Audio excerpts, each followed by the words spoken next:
வணக்கம். நம்ம சேனல்ல நம்ம நியோமேக்ஸ் வழக்கின் அப்டேட்டுகளை தொடர்ந்து பார்த்துட்டு இருக்கோம். அது கேன்சலேஷன் ஆஃப் பெயில், ஜாமீன் ரத்து வழக்குகள். அது மதுரையில் தொடரப்பட்ட வழக்கு. சென்னையில் பரத சக்கரவர்த்தி மாண்புமிகு நீதியரசர் அவர்கள் இருக்கிறதுனால அங்கிருந்து விசாரணை நடக்குது. அது எல்லாருக்கும் தெரியும். இன்று அந்த வழக்கு விசாரணைக்கு எடுத்துக்கொள்ளப்பட்டது.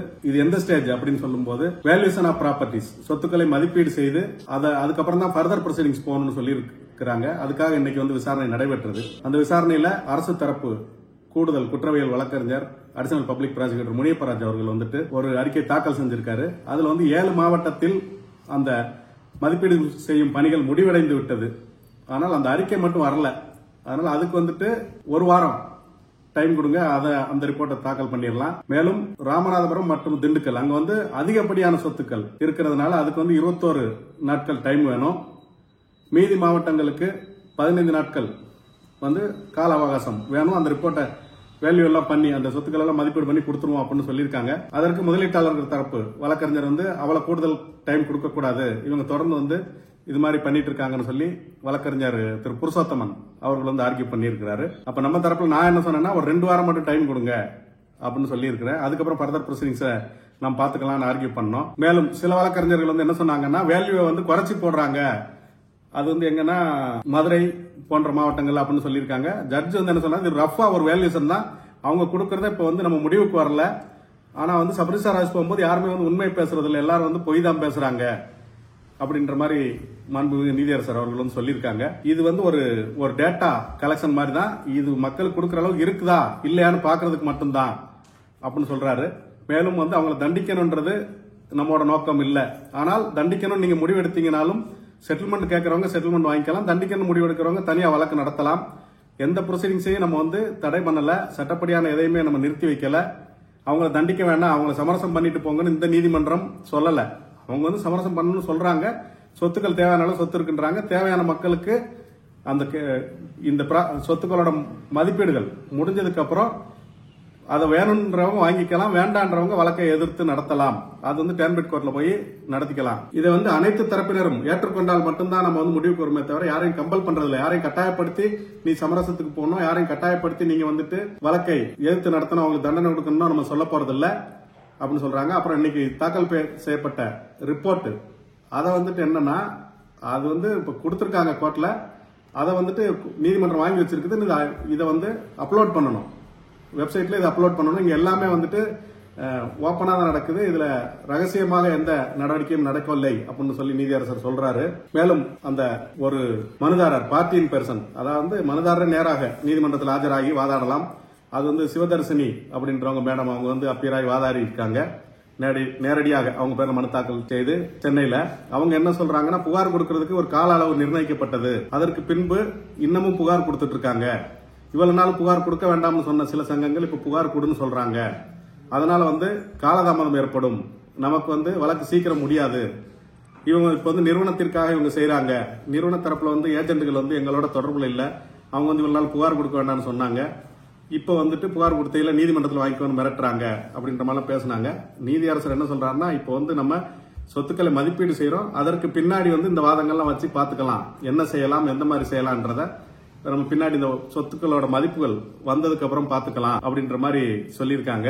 மேலும் சில வழக்குகள்ல இரண்டாவது லிஸ்ட் அப்படின்னு சொல்லும்போது செகண்ட் திரும்ப கம்ப்ளைண்ட் வாங்கினா நிறுவனத்தினரே எல்லாத்துக்கும் திரும்ப பாண்டை கொடுத்து எல்லாத்தையும் உள்ள அனுப்பி இது மாதிரி சில மோசடி வேலைகள் நடக்க வாய்ப்பு இருக்கு அப்படின்னு சொல்லும்போது அதையும் கருத்தில் கொண்டு அதெல்லாம் இன்வெஸ்டிகேட்டிங் ஆபீசர், விசாரணை அதிகாரி விசாரிச்சு முடிவெடுக்கணும் அப்படின்னு நம்ம சொல்லியிருக்கிறோம். அது செகண்ட் லிஸ்டா தான் வைப்பாங்க, அதை நம்ம ஏற்கனவே சொல்லியிருக்கிறோம். அது இரண்டாவது பட்டியல் வைத்து அதன் மூலமாக அந்த வேலைகள் நடைபெறும் அப்படின்னு நீதியரசர் சொல்லியிருக்கிறாரு. நீதிமன்றம் பலமுறை சொல்லியிருக்குது, நீங்க வங்கிகள் வைங்க, பொதுவுடைமையாக்கப்பட்ட வங்கிகள், அரசாங்க வங்கிகள், அந்த போஸ்ட் ஆபீஸ், தபால் நிலையங்கள், அங்கெல்லாம் நீங்க போடுங்க பலமுறை நம்ம சொல்றோம். அதையும் தாண்டி இது மாதிரி நிறுவனங்கள்ல தான் மக்கள் போய் முதலீடு செய்யறாங்க, அதனாலதான் இந்த பிரச்சனை வருது அப்படின்னு ஒரு வேதனையை நீதியரசர் அவர்கள் தெரிவிச்சிருக்கிறாங்க.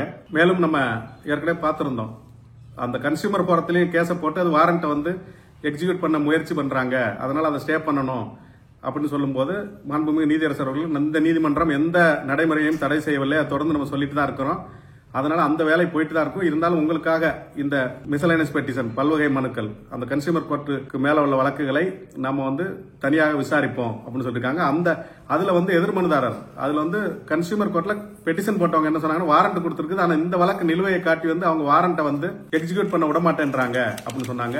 நான் எந்த தடையும் கொடுக்கல, நீங்க வாரண்ட்டை வந்து எக்ஸிக்யூட் பண்ணலாம் அப்படின்னு சொல்றாரு. அவங்க தரப்புல வந்து வாரண்ட் எக்ஸிக்யூட் பண்ணக்கூடாதுன்னு சொல்லும்போது அதுக்கும் நான் தடை கொடுக்கல, அது நீங்க சட்டப்படியா தான் நீங்க ஆர்கியூ பண்ணிக்கணும். நீங்க அந்த கன்சியூமர் போரம் நுகர்வோர் குறைதீர் ஆணையத்துல தான் நீங்க இதெல்லாம் ஆர்கியூ பண்ணி உங்க கிரீவன்ஸ் எல்லாம் சொல்லணும், இங்க பண்ண முடியாது அப்படின்ற மாதிரி வந்து நீதியரசர் அவர்கள் சொல்லியிருக்காங்க. மேலும் வந்துட்டு அந்த மனுதாரர்கள் தரப்புல முதலீட்டாளர் தரப்பு வழக்கறிஞர் புருஷோத்தமன் அவங்கள பார்த்துட்டு நீதியரசர் என்ன சொன்னார்னா, நீங்க வந்து அவங்களை தண்டிக்கணும்னு விரும்புறீங்க அப்படின்னு கேட்கும்போது அவர் நான் தண்டிக்கணும்னு விரும்பல, நீங்க கம்பெடுத்து அடித்தால் இன்னும் அதிகமான சொத்துக்கள் வெளிவரும், மக்களுக்கு அதிகமான பணம் கிடைக்கும் தான் சொல்றேன். எங்களோட நோக்கம் தண்டிக்கணும்ன்றதுல எங்களோட நோக்கம் வந்து முழு பணமும் கிடைக்க வேண்டும் அப்படின்றதுதான் அப்படின்னு சொல்லி அவர் ஆர்கியூ பண்ணியிருக்கிறாரு. நாம வந்து எந்த தரப்பையுமே நாட் ஃபோர்ஸ் அப்படின்னு சொல்றாரு அவர். அது நிறுவன தரப்பா இருக்கட்டும் முதலீட்டாளர் தரப்பா இருக்கட்டும் யாரையுமே நம்ம ஃபோர்ஸ் பண்ண முடியாது. இது வந்து வித்தவுட் பிரிஜுடிஸ் ப்ரொசீடிங்ஸ் தான். இதுல கடைசியில நம்ம பார்ப்போம் இது செட்டில் ஆகுமா ஆகாதன்றதை பார்ப்போம். செட்டில் ஆகணும்னாலும் செட்டில் ஆகணும்னு நினைக்கிறவங்க வாங்கிக்கலாம், செட்டில் ஆக வேண்டாம்னு நினைக்கிறவங்க நீதிமன்றத்தில் வழக்கை நடத்தி அவங்களுக்கு தண்டனை வாங்கி கொடுக்கலாம். இது வந்து எந்த தரப்பையும் நம்ம கட்டாயப்படுத்தலை, அது நிறுவனமாக இருக்கட்டும் முதலீட்டாளர்களுக்கு யாரையுமே வந்து நம்ம கட்டாயப்படுத்தலை அப்படின்னு வந்து மாண்புமிகு நீதியரசர் அவர்கள் சொல்லியிருக்காங்க. நிறுவனத்தின் டைரக்டர்கள் இயக்குநர்கள் எங்களுக்கு யாருன்னே தெரியாது, நாங்க வந்து ஏஜென்ட்களை நம்பி தான் பணம் போட்டோம். அவங்க எங்களுக்கு தெரிஞ்சவங்களா இருந்தாங்க, நல்ல பழகுனவங்களா இருந்தாங்க, அவங்க நல்லவங்க நம்பி தான் நம்ம பணம் போட்டோம். அதை வீட்டை வித்து கொடு, வீட்டை அடமானம் வச்சு கொடு, பேங்க்ல லோன் வாங்கி கொடு அப்படிலாம் சொன்னாங்க. அப்படிலாம் வாங்கி போட்டு இப்போ வட்டி கட்ட முடியாம தவிச்சிட்டு இருக்கிறோம். நிறைய பேர் வந்து சூசைட் பண்ற கண்டிஷனுக்கு போயிட்டாங்க, தற்கொலை பண்றதுக்கு, தற்கொலையும் பண்ணியிருக்கிறாங்க. அதெல்லாம் நீதிமன்றம் கவனத்தில் எடுத்துக்கணும்னு சொல்லும்போது இப்போ நம்ம பண்ணிட்டு இருக்கிறது புகாருக்கும் அந்த அவங்க வச்சிருக்கிற சொத்துக்களுக்கும் சரியா வருமானது மட்டும் தான் நம்ம பாக்குறோம். இந்த வாதங்கள்லாம் வந்துட்டு நம்ம அந்த வேல்யூஷன் சப்மிட் பண்ணதுக்கு அப்புறம் பார்க்கணும் அப்படின்னு நீதியரசர் சொல்லியிருக்காரு.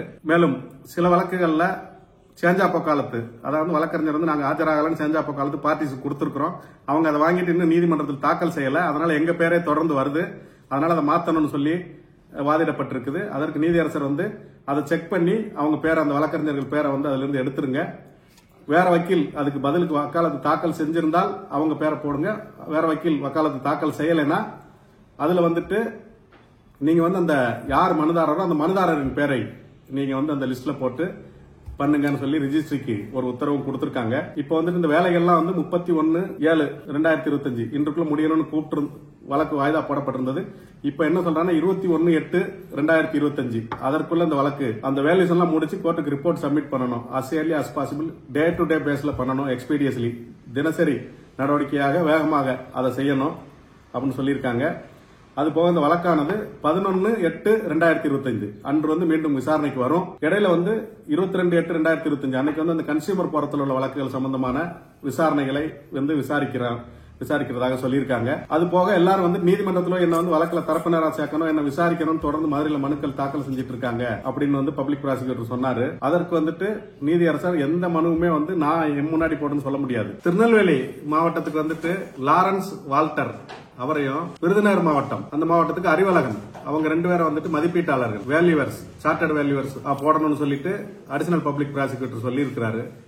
அதை வந்து நீதிமன்றம் ஏற்றுக்கொண்டுள்ளது. அவங்க வந்து ஏற்கனவே இருக்கிற மதிப்பீட்டாளர்களுடன் கூடுதலாக இவங்களும் சேர்ந்து அந்த பணியை செய்வார்கள் திருநெல்வேலி மற்றும் விருதுநகர் மாவட்டத்திற்கு. மேலும் சில சொத்துக்களை வந்து வித்துட்டாங்க, அதுக்காக கண்டெம்ட் ஆஃப் கோர்ட் நீதிமன்ற அவமதிப்பு நடவடிக்கை எல்லாம் ஃபைல் பண்ணிருக்கோம், அதை இங்க கொண்டு வரணும் அப்படின்னு ஒரு வழக்கறிஞர் வாதிட்டாரு.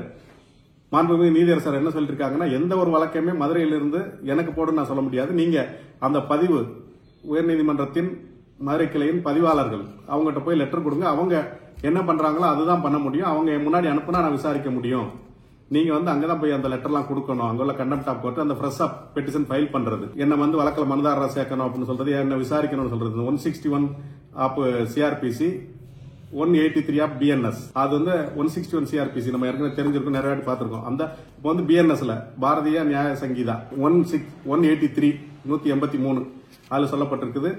இது எல்லாமே வந்துட்டு நீங்க மதுரையில் மனு தாக்கல் பண்ணுங்க, எனக்கு வர்றதை நான் விசாரிப்பேன், மீதி எந்த நீதிமன்றத்திலும் வருகின்ற வழக்கை நான் விசாரிக்க முடியாது அப்படின்னு நீதியரசர் வந்து தெளிவா சொல்லி இருக்கிறாரு. மீதி அந்த வழக்குகள் எல்லாம் கிளப் பண்றது, அந்த மாதிரி அங்க இருக்கிற வழக்குகள் இங்க அனுப்புறது, இதுல எதுவுமே வந்து நாங்கள் முடிவெடுக்க முடியாது, நான் முடிவெடுக்க முடியாது அப்படின்னு மாண்புமிகு நீதியரசர் பரத சக்கரவர்த்தி அவர்கள் வந்து சொல்றாங்க. இதைத் தொடர்ந்து இந்த வழக்கானது 11/8/2025 அந்த தேதியில மீண்டும் மாண்புமிகு நீதியரசர் பரத சக்கரவர்த்தி அவர்கள் முன்னாடி விசாரணைக்கு வரும். தொடர்ந்து இந்த சேனலை பாருங்க. நன்றி, வணக்கம்.